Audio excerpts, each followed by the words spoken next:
My father is a clergyman in Holland. In our family, there has always been one who preached the gospel. It is my fervent desire that the spirit of my father and grandfather may rest upon me. This is he, Vincent Van Gogh, 18 now, but soon at 23, desperate to be a preacher.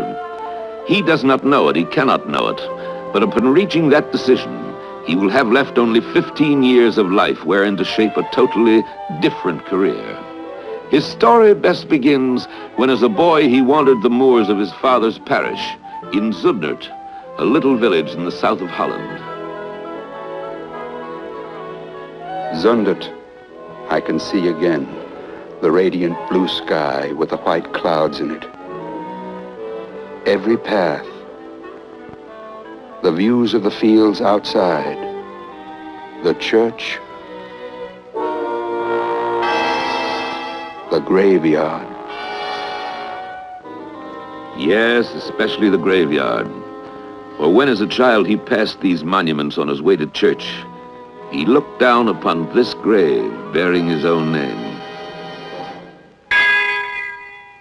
The grave of his elder brother, stillborn a year before himself. The same day of the same month, March 30th. And because of his parents' grief, the living Vincent, all during his early years, lived in the shadow of the dead Vincent beneath this tombstone.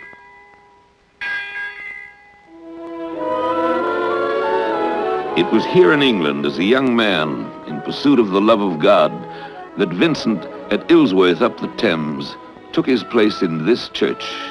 And as he ecstatically wrote his brother Theo, Theo, your brother preached for the first time last Sunday. Let us not forget that we are strangers on earth, but we have a God and Father who preserveth strangers, and that we are all brothers. Amen. When I was standing in the pulpit, Theo, I felt like somebody who, emerging from a dark cave underground, comes back to the friendly daylight. In December of 1878, after a 3-month course at a school for evangelists in Belgium, Vincent set out along this road to the coal mining district of the Borinage on probation as a lay minister. From this point on, Vincent's letters among the most remarkable in history. His letters to the one person on earth to whom he felt close, his younger brother Theo, who was commencing a career as an art dealer in Paris. These letters are Vincent's only bridge with life as normal men knew it. Dear Theo, here in the Borinage, life goes on underground instead of above. Oh, one might live here for years and never know the real state of things unless one went down into the mines. I should like to make rough sketches of the things I meet on the way, but it would probably keep me from my real work. In such a setting, Vincent plunged wholeheartedly to work, and soon the whole district buzzed with his extraordinary behavior. He gave up his warm room. He moved to a hut meaner than the miners, and amid the ash heaps lived on scraps as he nursed the sick and comforted the lowly. These reflections were made later, after he was dismissed by the Missionary Society for carelessness in dress and bearing, want of dignity. Theo, it is not merely the question of dress. It is a much more serious question, I assure you. It is simply that I have different ideas.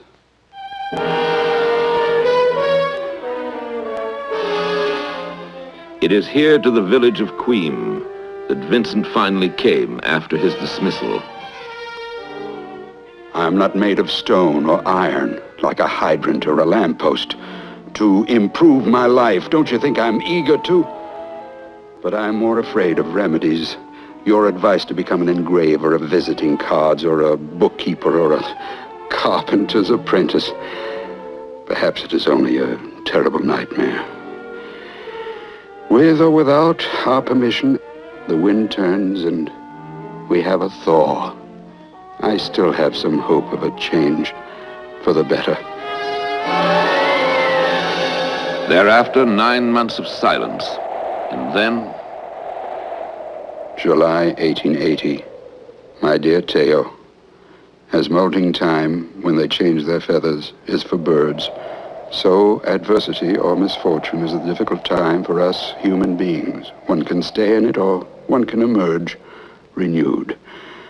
But anyhow, it must not be done in public. A caged bird knocks his head against the bars of the cage, but the cage remains and the bird is maddened by anguish. Look at that lazy animal, says another bird in passing. He has everything he wants.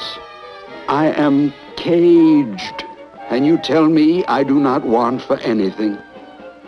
Fools, I beseech you, liberty, that I may be a bird like other birds. A certain idle man resembles this idle bird. Do you know what frees one from this activity? It is every deep, serious affection, being friends, being brothers. Love, that is what opens the prison door. But I must continue on the path I have taken now. In deep misery, I said to myself, I will take up my pencil and I will go on with my drawing. From that moment, everything seemed transformed for me. Thereafter, the two brothers were as one single human being.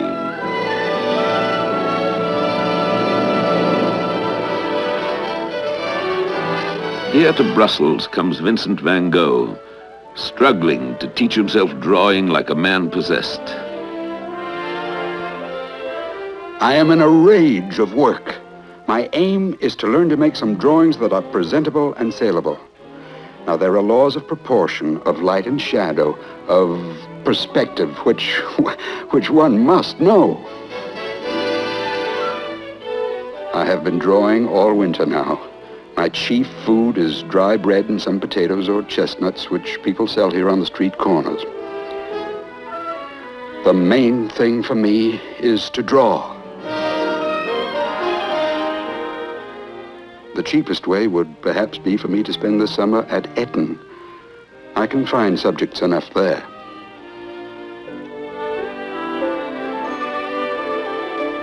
And so in the spring of 1881, Vincent arrives at Eton, his family's new home, his father's new church. What a job it is to make people understand how to pose. They only want to pose in their Sunday best. I have learned to measure and to seek for broad lines. What seemed impossible before is gradually becoming possible now. Dear Theo, there is something I must tell you. A deep love has grown in my heart for Kay. This is his cousin Kay, a widow and her child, who visited his family that summer. Kay, who replied to his proposal of marriage, no, never, never. I look upon that no, never, never as a block of ice which I press to my heart to thaw. And though he pursued her to her home in Amsterdam, asking to speak to her only as long as he could hold his hand in the flame of an oil lamp, and so doing until he faints from pain, all was to no avail. Convinced at last, resigned, Vincent leaves for The Hague to study with his noted painter cousin, Mauve. And there... Theo, I found a woman. Not young, not beautiful. She doesn't have a lady's hands like Kay. A pregnant woman who had to walk the streets in winter to earn her bread. You understand how. I took this woman for a model. So far, I've been able to protect her and her child from hunger and cold. I cannot, I may not, I will not live without love. I am a man, and a man with passions. I must have a woman. Here in The Hague, Vincent struggles on, living with and drawing the girl he called Scene, his own. Today I mail you a drawing to show my gratitude for all you have done for me. In my opinion, it is the best figure I have drawn yet. I want to do drawings that touch people, so that people will say of my work, he feels deeply, he feels tenderly. What am I in people's eyes? A nonentity or an eccentric and disagreeable man? Somebody who has no position in society, the lowest of the low.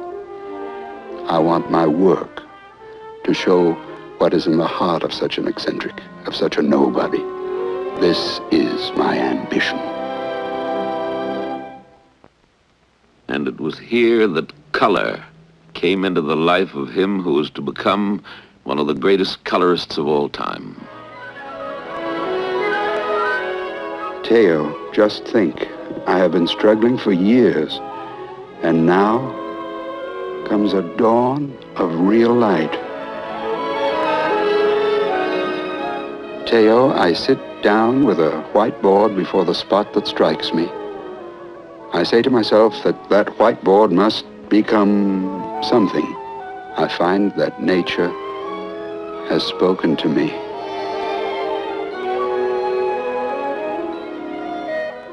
It will be a hard pull for me. The tide rises high, almost to the lips, perhaps higher still. But I will sell my life dearly.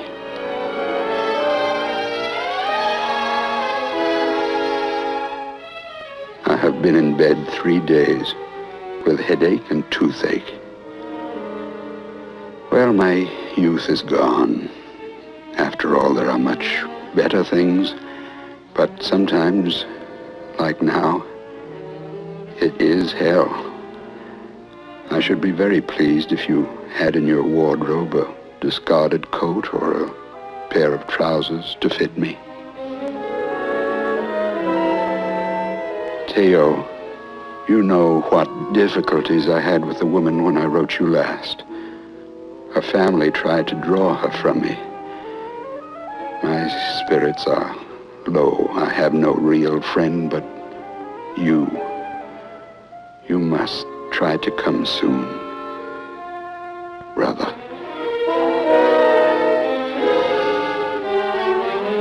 When Theo at last arrives, he finds that Vincent has left his teacher, Mauve. He said I had to draw from casts. I smashed those plaster casts to pieces. I will draw from casts when there are no hands and feet of living beings to draw from. I should love to go to Drenthe, that country of heath and moorland. And so he does, leaving the woman, leaving The Hague, drawing the burden of his past behind him.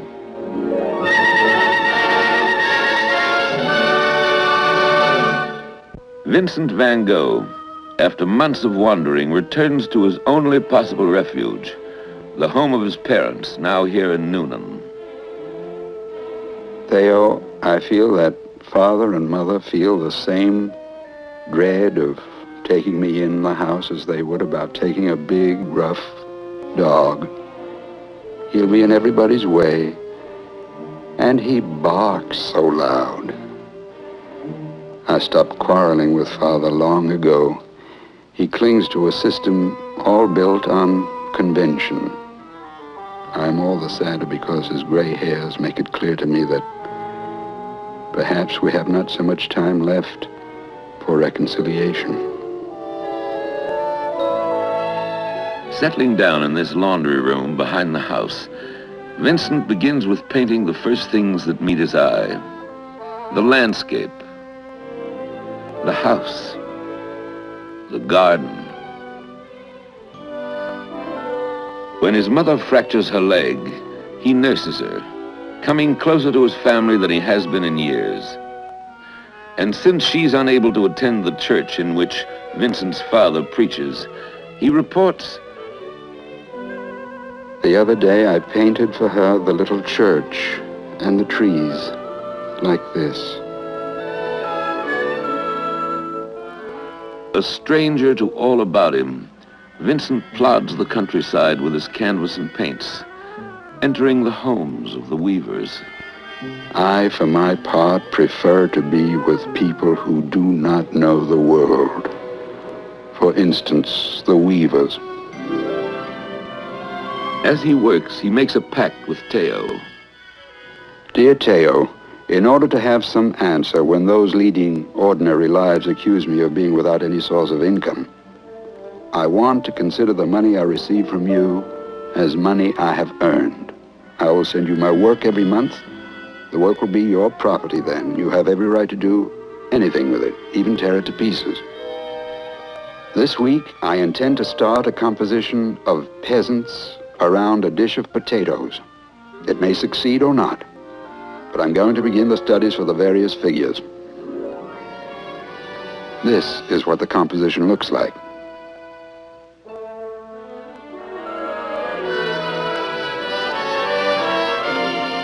I've tried to emphasize that those people eating their potatoes in the lamplight have dug the earth with those very hands they put in the dish. The color they are painted in is like the color of a very dusty potato. It was before he painted the potato eaters that the lifelight burned out of his father. With his father gone, Vincent wrote, Sister takes excellent care of Mother. It is freezing hard and working outdoors is impossible. So the sooner I can leave, the better. This plaque marks the abiding place in Antwerp of Vincent Van Gogh when he left his native land, never again to return. He paints women of the streets in the manner of Rubens. She is a girl from a café chantant and said something very characteristic. As for me, she said, champagne does not cheer me up. It makes me quite sad. He's accepted as a student at the Free Art Academy, persisting even though demoted to a beginner's class, as the records still show. He pushes himself once again to exhaustion and a starvation level. I live without money for dinner. When I receive the money, my greatest appetite is not for food, though I have fasted, but for models. I am at the end of my rope. All my money is gone. Send anything, for I have absolutely nothing left. My time here has almost come to an end.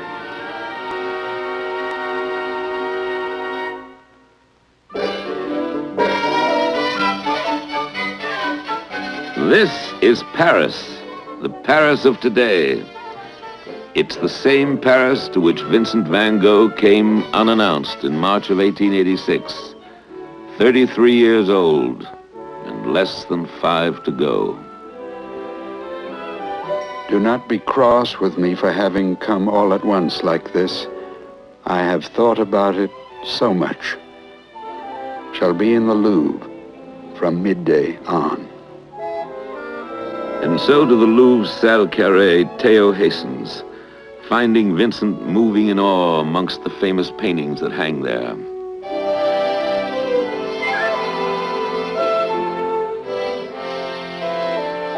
Finally, perhaps with these eyes in a Rubens masterpiece looking on, Teo takes his brother home.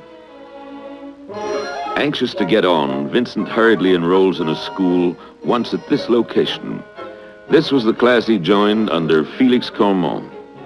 There he met Toulouse-Lautrec, who became his friend, and Émile Bernard. He labors diligently for a while on works such as these, but growing impatient with classroom studies, turns instead to life about him in his neighborhood of the Montmartre, and everywhere sees a picture. The Boulevard de Clichy, the view of Paris, the Moulin de la Galette. Here on the Rue Clausel, old Tanguy, the paint seller, lets him exhibit his pictures in his store. He paints Tanguy's portrait, placing in the background the Japanese prints he early saw and admired in Antwerp. Spellbound by color, captured by the varied styles of the Impressionist painters, he sets out to master this laughter on canvas.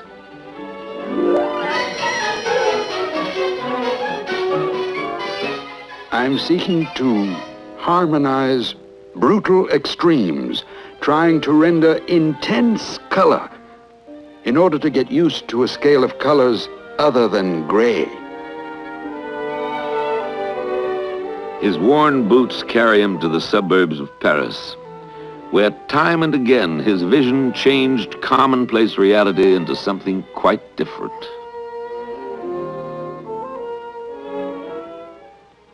Into his life at this time came the painter Gauguin, a man who had deserted his family for his art. Haughty, aloof, strange, he held a fascination for Vincent, who envisioned under Gauguin's leadership his dream come true of founding a community of artists. When Gauguin left Paris, the company of wine, women, and fellow artists carousing on into the night soon palled on Vincent, making him impatient with Paris itself. Toulouse-Lautrec, while having a drink with him, sketched him like this, like the coiled spring he was at that time. But it was Vincent himself who was his own best mirror. It depresses me to think that even when it's a success, painting never pays back what it costs. Oh, I have a grudge against this rotten painting. The love of art makes one lose real love. Now and then, it saddens me. I feel like I'm losing the desire for marriage and children. One must have ambition to succeed, and ambition seems absurd. I am swiftly growing into a little old man. If I were not what I am, I should not paint.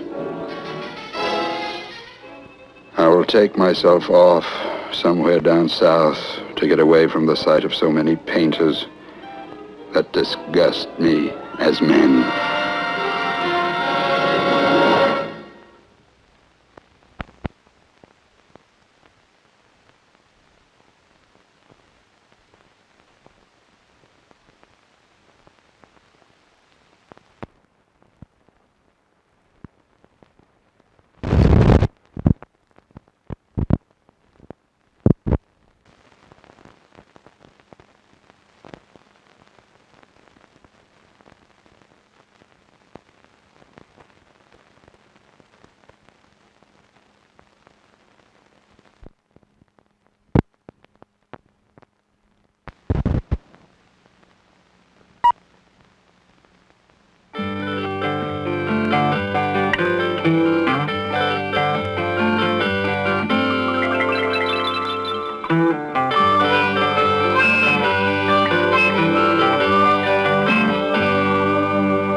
It was a dismal February morning in 1888 as Vincent Van Gogh, eager for a cloudless sky, eager to see a brilliant sun, eager to establish his studio of the future, waited alone at the Gare de Lyon for a southbound train.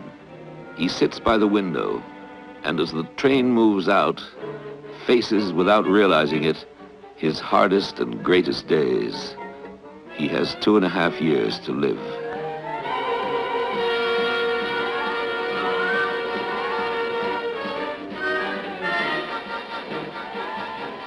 I always remember the emotions which the trip from Paris to Arles evoked. How I kept watching to see if I had already reached Japan. Childish, isn't it?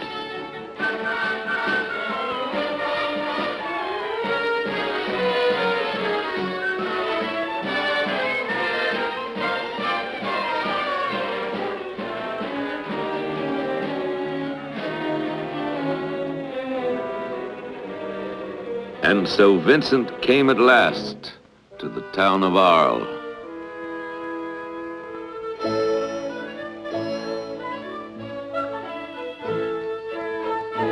Once settled, not far from town over a canal of the Rhone, a bridge reminds him of his native Holland.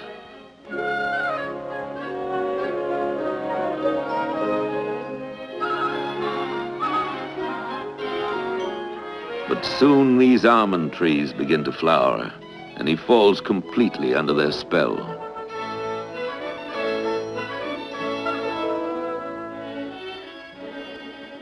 I'm using up a tremendous lot of colors and canvases. My brush stroke has no system at all. I hit the canvas with irregular touches of the brush, which I leave as they are. I must warn you, everyone will think I work too fast. You can reply that they looked at it too quickly. Oh, I shall be all in when the orchards are over.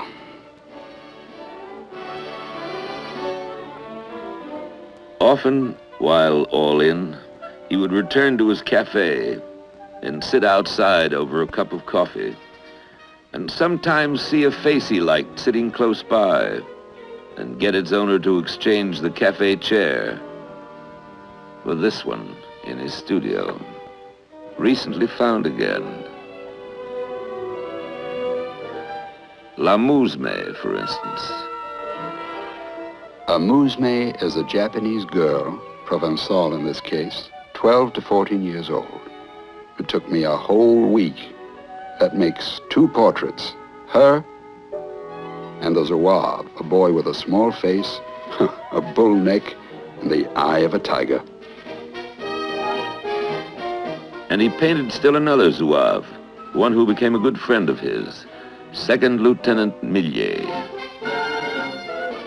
I give him drawing lessons, and he is beginning to make drawings. By God, I've seen worse.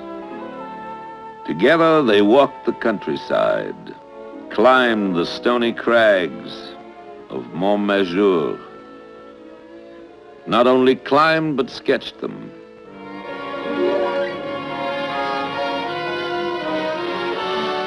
And from this height, they could look out over the checkered plain below.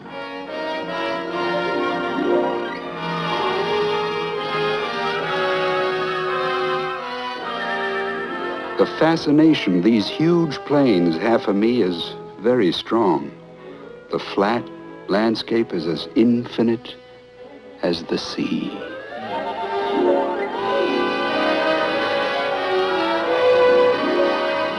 My dear Theo, I am at last writing to you from Saint-Marie. The Mediterranean has the colors of mackerel, changeable, I mean.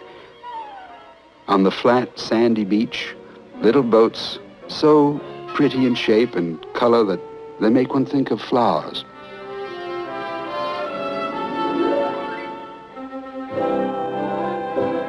Back in Arles, among postmen such as this, Vincent made a real friend, Postman Roulin. His wife had just had a child, and the fellow was aglow with satisfaction. A Socratic type, nonetheless Socratic for being somewhat addicted to liquor and having a high color as a result. I painted the wife in such a way that a sailor at sea would imagine when he thinks of his wife ashore.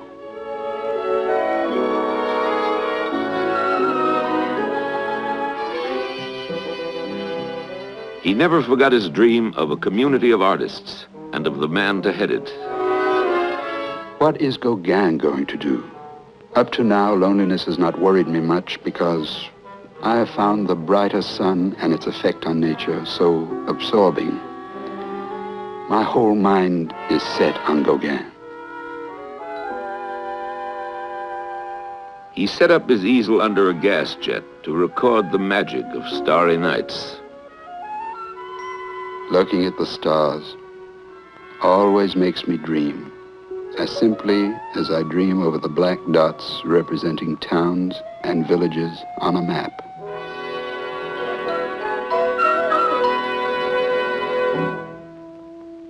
Stand for a moment, if you will, here in the Place de Forum of Arles today. You're looking at the place where Van Gogh's home stood until it was obliterated by a bomb in World War II. This is how it looked then. I have just rented a 4-room house here in Arles. I want to make it really an artist's house. The house on the left is pink with green shutters. That is the restaurant where I go for dinner every day. Suddenly, unexpectedly, Theo sells a painting of Gauguin's, making it possible for him to come. Now that I hope to live with Gauguin in a studio of our own, I am painting with the enthusiasm of a Marseillais eating bouillabaisse. Big sunflowers for decoration. I want nothing but big flowers. I have also done a canvas of my bedroom. I wanted to express an absolute restfulness, looking at the picture or to rest the brain. My portrait, which I am sending to Gauguin, is all ash-colored. I've tried to convey not only myself, but an impressionist in general. A simple bonze worshipping the eternal Buddha. Only I have made the eyes slightly slanting, like the Japanese. Oh, my whole mind is set on Gauguin now. Early in the morning of the 20th of October, 1888, Paul Gauguin rapped on the door of the Yellow House. Vincent wired his brother, Gauguin has arrived in good health. They walked through the little town to familiarize Gauguin with it and Vincent with him. He is very interesting as a man. I'm sure we'll do loads of things. Gauguin and I are going to have our dinner at home today. I must tell you, he knows how to cook perfectly. In time, they paused here to paint Les Alicants.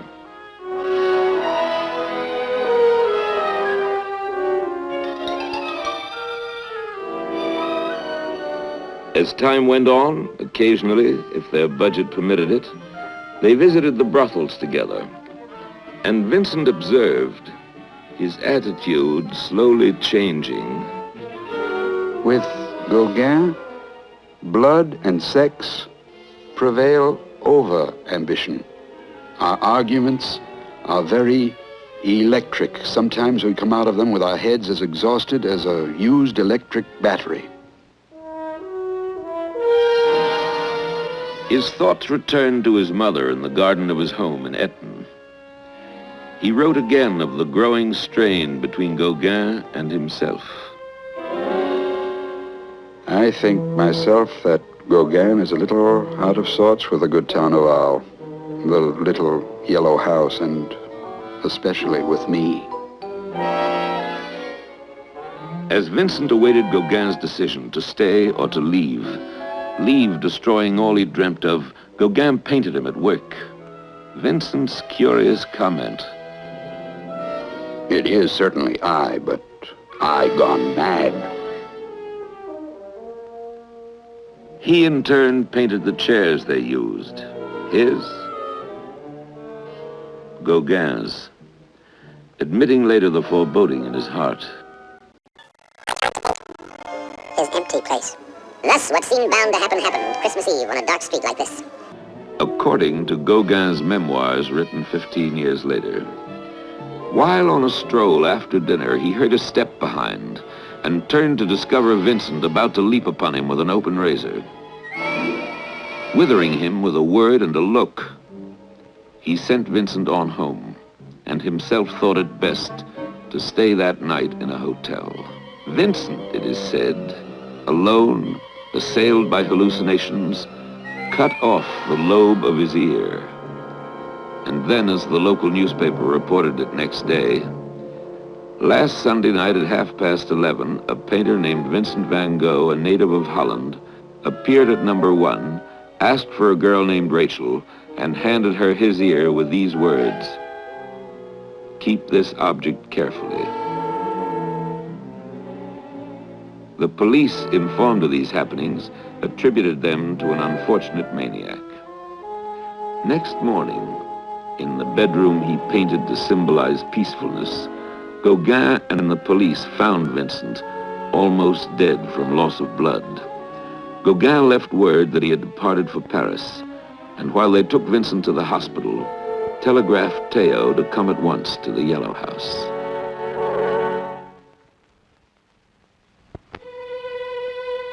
The hospital is still there in Arles, where for 3 long days Vincent Van Gogh lay unconscious, under the care of Dr. Ray, whom he painted thus later. Afterwards, looking into his mirror with palette in hand again, I have no illusions about myself anymore. I shall do everything the doctor says. But as for considering myself completely sane, we must not do it.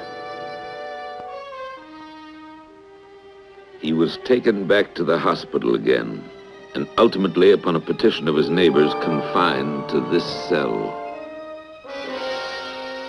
My dear brother, I write you not as a madman, but as the brother you know.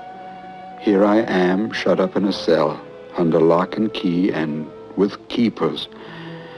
What a staggering blow to find so many people cowardly enough to join against one man, and that man ill. Realizing his inability to look after himself any longer, he voluntarily seeks admission to a sanitarium at nearby Saint-Rémy and is accepted. This is Saint-Rémy. Saint-Rémy, whose nuns accepted Vincent as a strange patient. I think I have done well to come here. What matters is that one should learn to want to go on living. I have a little room. Through the iron-barred window, I see a square field of wheat in an enclosure, above which I see the morning sun rise in all its glory. The poor souls here do absolutely nothing, not a book, nothing to distract them. If someone has an attack, the others look after him. I take the baths twice a week now, stay in for 2 hours. After a month, Vincent was permitted to work beyond the garden of the asylum, a guard accompanying him. The cypresses are always occupying my thoughts. It astonishes me that they have not been done as I see them.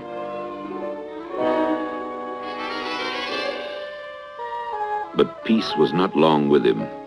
One day, on a trip to paint a nearby quarry, after securing his easel amid the rocks to support it against the wind, as he began to work on his painting, A new attack came on me in the fields while I was painting. But I finished in spite of it. It was a long, tortured way from the quarry to his cell. For 6 weeks, Vincent did not dare leave the room. He painted what he could see from his window. I see in this reaper the image of death, in the sense that humanity might be the wheat he is reaping. Do you know what I think? It is the same with people as with wheat. In the end, you are ground between millstones to become bread.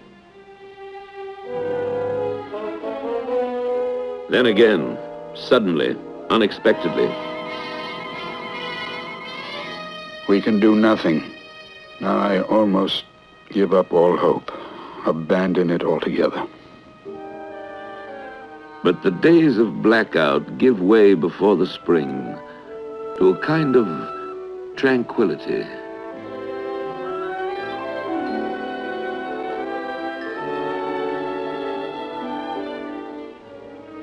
And during that lull, he makes the difficult decision to leave Saint-Rémy.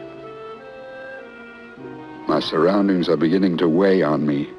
I've been here more than a year. I must make a change. He rejects firmly the suggestion that he be accompanied.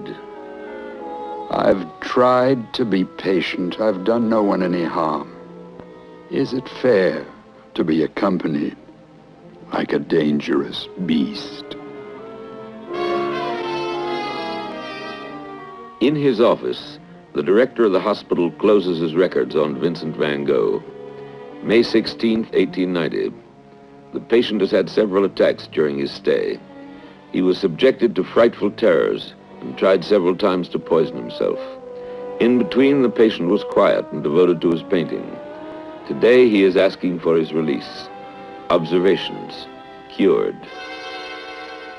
Vincent Van Gogh has 2.5 months to live. And so he comes to the last summer of his life. Here in Auvers, not far from Paris, placed by Theo under the friendly eye of Dr. Paul Ferdinand Gachet, an amateur artist. I have seen Dr. Gachet, who gives me the impression of being rather eccentric.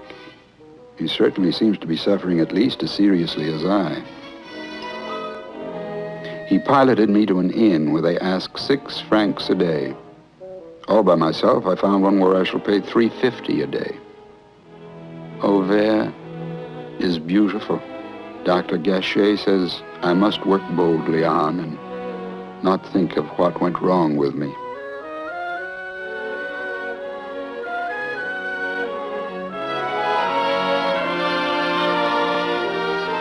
He looks at this church again and paints it.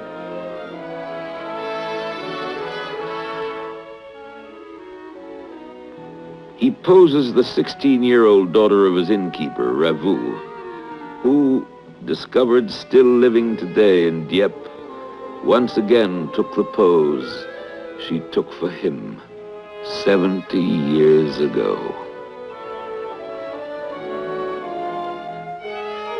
He turns to these wheat fields after a sudden anguished trip to Paris upon news that Theo is beset with troubles, his child ill, his wife worried. In these vast fields of wheat under troubled skies, I did not need to go out of my way to express sadness and extreme loneliness. They will tell you what I cannot say in words.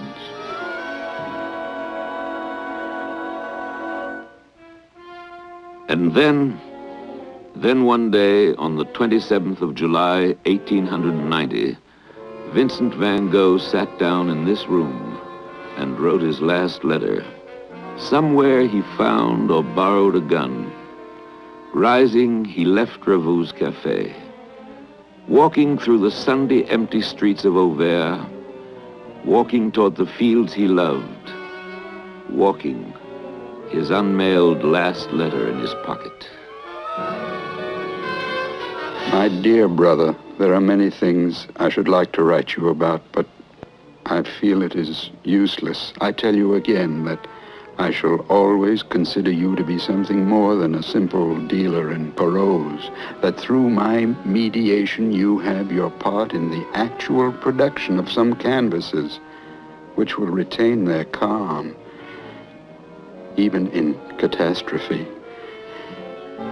Well, my own work, I am risking my life for it, and my reason has half floundered because of it. That's all right. But what's the use?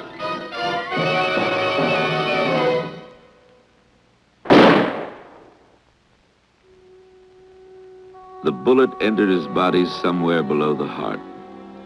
And as the sun he so loved rushed, as if it did not wish to look upon the scene, quickly below the horizon, Painfully, he picked himself up from the ground. He placed his hands over his wound and staggered, falling time and again toward home.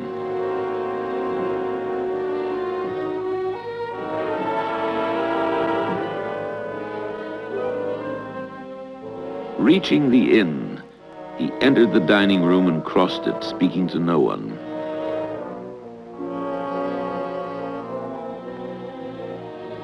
He mounted these stairs.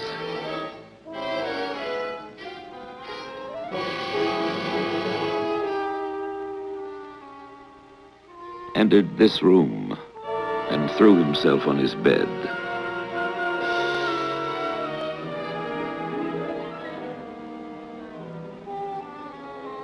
Perhaps his groans summoned the innkeeper, Ravu. When he entered the room and saw what he saw and heard Vincent say, I tried to kill myself, but missed. Ravu rushed to call Dr. Gachet, who hastily arrived with his 17-year-old son. This man, one of the two last surviving persons to see Van Gogh alive. Monsieur Gachet still lives there in Auvers, writing his memories of Vincent Van Gogh. He remembers much. He remembers how his father examined the wound, how extraction seemed impossible, how he dressed it, how he left him on guard as he hastened to send word to Theo in Paris. Remembers Theo next day, sobbing as he entered the room, and Vincent saying, "Do not cry. I did it for the good of everybody." Remembers how later his father made this sketch of Vincent on his deathbed.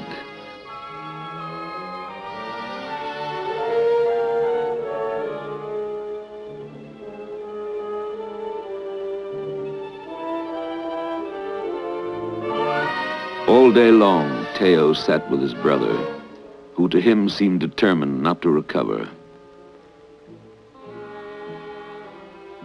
At 1:30 a.m. on July 29th, 1890, at the age of 37 years and 4 months, after he spoke these words, I wish I could go home now. Life left Vincent Van Gogh.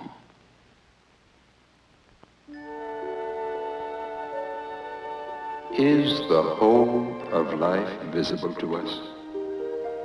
Why shouldn't the shining dots of the sky be as accessible as the black dots on the map of France? Just as we take the train to get to Rouen, we take death to reach a star. Are we not entitled to hope that there may possibly be other and better conditions for painting than here on Earth?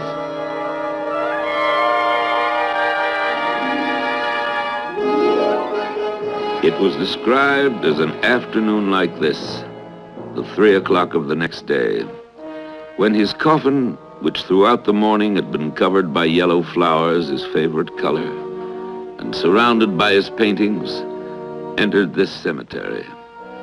Following in the heat his friends from Paris, Pizarro, Bernard, Tanguy, and of course Gachet and Theo. Some 800 paintings and 800 drawings since he began as an artist 10 years before, selling only one in his lifetime, and that for a trifling sum.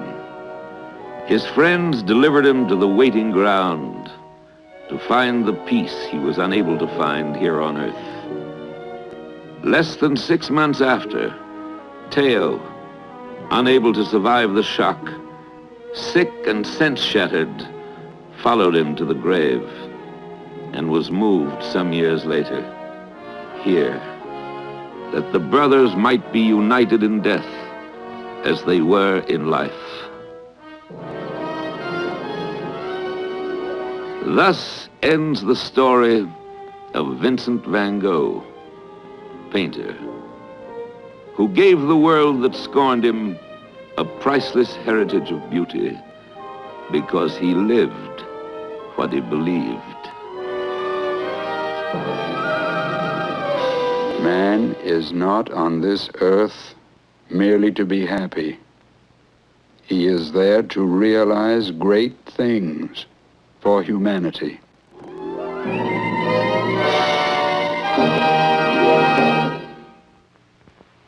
Man is not on this earth merely to be happy, nor even to be simply honest. He is there to realize great things for humanity, to attain nobility, and to surmount the vulgarity in which the existence of all individuals drags on. So wrote one of the most extraordinary geniuses the centuries have ever known, Vincent Van Gogh, whose eyes gave humanity a new vision of the world. On this, the 80th anniversary of his first paintings, thanks to the cooperation of his nephew and individuals and museums throughout Europe and America, NBC News, having retraced the fabric of Van Gogh's life on the scene in Holland, England, Belgium, and France, now in Van Gogh's own words, and through his drawings and canvases filmed from the originals, many of them for the first time in color, is enabled to bring you his inspiring self-portraits.